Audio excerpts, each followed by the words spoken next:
So, dito naman tayo ngayon sa Bulacan. Ito yung service na natin, ABS module. So, naging problem ni sir, pinapaint niya raw itong buo. So, nung pinapaint to, nag-short yung battery niya, sumabog yung battery. So, sira din yung ABS. So, doon lang nasisira yan. Kaya ingatan nyo ang... Oh, sir, wala. So, upon scanning, naka U3000. Sana? Opo. U3000 ako. So, kapag naka U3000 guys, nakailaw ang ABS nyo. Ayan. Yung yellow na yan, yung nakailaw. So, walang hill assist yan. Kailangan pagawa nyo kasi magkaka-problem yung tranny nyo. So, may dala na tayong bagong module dito. Papalitan natin. So, yun yung module natin. Tapos, ayun yung module nila. Okay. Let's go. So, ito na yung sirang ABS. Ito na yung sa atin. Kabit na natin. ABS. Program na natin. Para mawala yung kanyang ABS.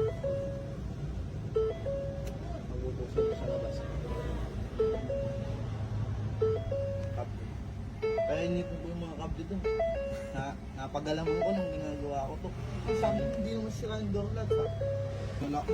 Yan lang yung bumubukas.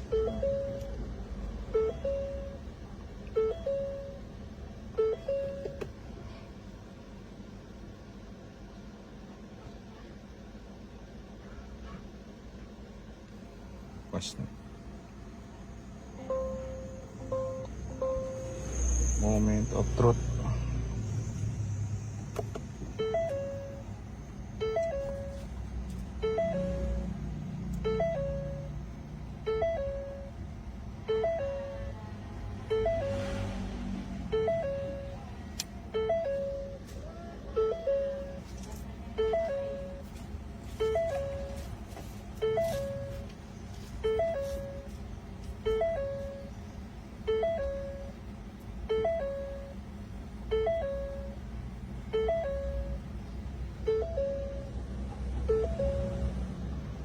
Wala na yung code niya. So, all goods na. Clear na lang natin to para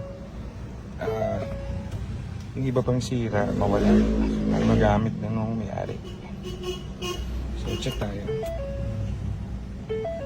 Code wala. Start. Okay na.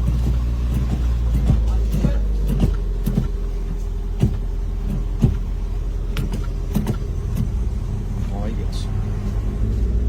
So all clear na tayo, wala nang code. ABS niya is tapos na agad, wala nang lumalabas. Ano ko eh, famous ko kasi 6 months eh. Alaga. Ba't wala pang tanda mo? Oo, 6 months. Off mo ulit. Tapos on. Nakailaw yung mga ABS, tapos pag Mag-ano ko eh, pa nagpa-famous kasi. wala na. Engine, Okay. translation, Let's go. Pogi oh. Gawa na ulit, buhay na ulit. Ayos. Ayan sila sir, happy na happy. Thank you sir ha, meron pa sa yung red wine kay sir. Maalam yan si sir. No? Alam niya na kapag hindi niya inayos yung ABS, magkakaproblema yung kanyang transmission. So, pagkabit ang ABS, all goods agad, wala nang problema ang kotse niya. Magahin na rin siya ng Kabanatuan. Tinesting na rin namin, everything okay. So, halika na, uwi na tayo. Let's go, pagod ako. So, tapos na tayo dun sa mga sideline natin. Pagod na rin si Joselito. At parehas kaming amoy tikbalang. So, kami ay uuwi na. Uwi na kami kasi tapos na yung sideline namin. Nahanap na kami sa shop. At maraming ganap sa shop, maraming release. At kailangan na natin bumalik doon para asikasuhin yung ating mga unit na iniwan. So, let's go. Thank you guys.